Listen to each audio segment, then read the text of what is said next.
पूरी दुनिया में कोरोना वायरस के बाद अब मंकी पॉक्स का खतरा जो है वो लगातार मंडरा रहा है। हम आपको बता दें कि पूरी दुनिया में अब तक 80 जो है पेशेंट ऐसे मिले हैं जिनके अंदर मंकी पॉक्स के सिम्टम्स मिले हैं, लेकिन अभी तक महाराष्ट्र में मंकी पॉक्स का कोई भी केस रजिस्टर नहीं हुआ है।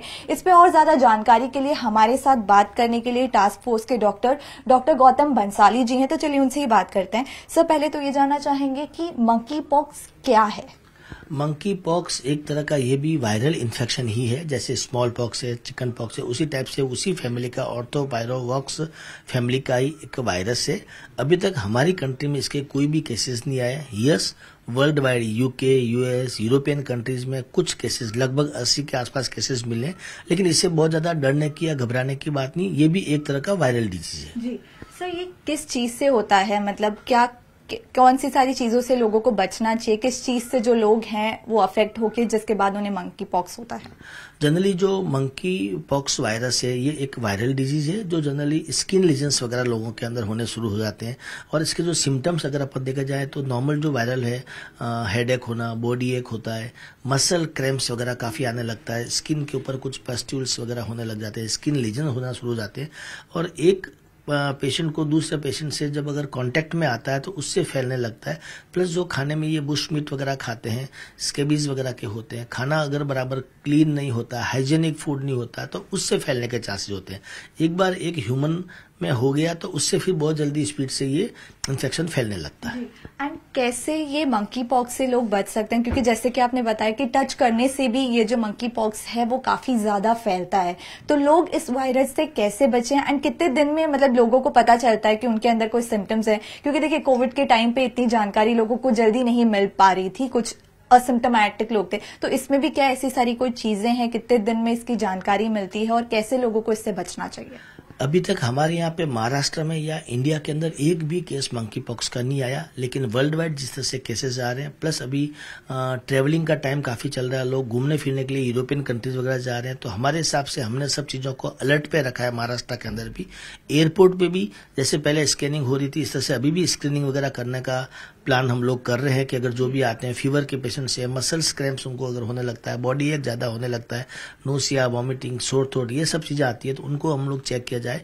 प्लस इसके इन्वेस्टिगेशन भी होते हैं, जैसे पॉलीमरेज चेन रिएक्शंस वाला इन्वेस्टिगेशन होता है, वायरल डीएनए टेस्ट करते हैं, वो टेस्ट होता है। प्लस स्किन अगर लीजन होता है तो स्किन लीजन को भी हम लोग जांच के लिए भेजते हैं और उसमें ये वायरस पकड़ में आता है। मेन सावधानी जो लोगों को रखने की है वो सावधानी ये होती है कि हाइजेनिक फूड खाना है। अगर आपको मालूम पड़ता है कि कोई भी पेशेंट किसी और वायरस से इन्फेक्टेड भी हो, सर्दी जुकाम बुखार का पेशेंट है, तो उससे थोड़ा दूर रहना है। या जिनको सर्दी जुकाम बुखार होता है, खांसी होती है, उनको खुद को थोड़ा सा आइसोलेट कर लेना चाहिए ताकि उससे किसी और को कोई और वायरल डिजीज भी नहीं फैले। तो मतलब आपका ये कहना है कि महाराष्ट्र अभी अलर्ट पर है ये सारी चीजों को लेकर, क्योंकि इंटरनेशनल फ्लायर्स काफी ज्यादा मुंबई में है, तो हाई अलर्ट पे है हमारे? यस, हमारी तरफ से हाई अलर्ट हमने ऑलरेडी कर रखा है। हमने हर जगह से स्कैनिंग भी कर रहे हैं और महाराष्ट्र कोविड जैसी बड़ी त्रासदी से भी निपटने में वर्ल्ड में एक एग्जाम्पल साबित हुआ है। अगर मंकी पॉक्स जैसे केसेस कुछ आते हैं, मुझे नहीं लगता, कोई चांस नहीं लगता कि ऐसे केसेस हमारे यहाँ पे आएंगे, लेकिन अगर आते हैं तो हम लोग पूरी मुस्तैदी से तैयार हैं उसके लिए। सर, मेरा ये सवाल है कि अगर किसी इंसान को मंकी पॉक्स होता है तो कितने दिन ये लास्ट करता है, कितना वक्त जो ये वायरस है वो उनके अंदर रहता है? और मतलब जैसे कि आपने बताया कि छूने से भी फैलता है, तो कितने दिन तक आइसोलेशन में वो इस इंसान को रहना पड़ेगा? जनरली जैसे हर वायरल डिजीज का प्रोटोकॉल होता है, इसमें भी वही रहता है। 8 से 10 दिन इसका इंक्यूबेशन पीरियड रहता है और 10-12 दिन बाद, लेकिन हम लोग फिर भी सेफर साइड के लिए 2 वीक बोलते हैं आइसोलेशन का, जैसे बाकी वायरल डिजीज बोलते हैं, तो इसमें भी हम लोग यही बोलते हैं कि 8 से 10 दिन है, लेकिन लगभग 2 हफ्ते तक थोड़ा आइसोलेट रहना चाहिए। सर, मेरा आखिरी सवाल ये है कि कैसे मुंबई में क्राउड काफी ज्यादा है, रोजाना लोग लोकल ट्रेन एंड सारी चीजों से सफर करते हैं, क्राउड की स्थिति दिन प्रतिदिन बढ़ रही है, तो ऐसे में अगर देखिए अब तक तो वायरस आया नहीं है, लेकिन अगर वायरस आता है तो कितनी तेजी से ये फैल सकता है? क्योंकि आपने से बताया कि छूने से भी बीमारी जो है साफ तौर पर फैल सकती है। जी, वायरस आता है तो बहुत तेजी से फैलता है, एक दूसरे के कांटेक्ट में आने से फैलता है, एक दूसरे के सलाइवा टच होने से भी फैलता है। लेकिन ये monkey pox virus deadly virus नहीं है, जैसा कोविड था, इतना खतरनाक नहीं है, डेंजरस नहीं है। सिम्टम आ सकते हैं जो नॉर्मल सर्दी जुकाम बुखार आते हैं, बट वो सप्ताह भर 10 दिन में अपने आप without any medication except paracetamol के अपने आप ठीक हो जाते हैं। इसलिए इसको लेके किसी तरह का हाई तौबा मचाने की जरूरत नहीं है, डरने की जरूरत नहीं है, लेकिन हमको थोड़ा सावधान और सतर्क रहना चाहिए। सर, मेरा बस आखिरी सवाल ये होगा कि WHO ने साफ तौर पर, जैसे कि आपने बताया, कि हाई अलर्ट पर रखा है, तो महाराष्ट्र कितने ज्यादा डॉक्टर्स के थ्रू हाई अलर्ट पे, क्योंकि आपने बताया डॉक्टर्स को सारी जानकारी दे दी है, पेपर्स दे दी हैं कि हमें अलर्ट पर रहना है।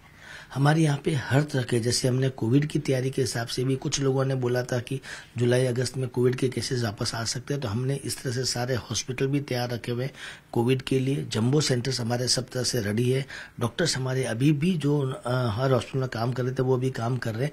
इस तरह से अगर मंकी पॉक्स के भी केसेज आते हैं जो अगेन वायरल डिजीज है, उसके लिए भी हमारी वो पूरी टीम हर तरह से तैयार रहेगी। तो मैंने महाराष्ट्र पूरी तरह से हाई अलर्ट पे, पूरी तरह से तैयार है महाराष्ट्र। बहुत बहुत शुक्रिया हमसे बात करने के लिए। तो साफ तौर पर डॉक्टर बंसाली के मुताबिक महाराष्ट्र पूरी तरीके से हाई अलर्ट पे है। अगर महाराष्ट्र में ऐसे कोई भी मंकी पॉक्स के पेशेंट्स मिलते हैं तो हम साफ तौर पर जो डॉक्टर्स की टीम है वो पूरी तरीके से तैयार है। और डॉक्टर बंसल का कहना यह है कि ये डेडली वायरस नहीं है, तो लोगों को ज्यादा चिंता करने की जरूरत नहीं है। वीडियो जर्नलिस्ट वसंत के साथ श्रेया दुबे, न्यूज़ 18 इंडिया, मुंबई।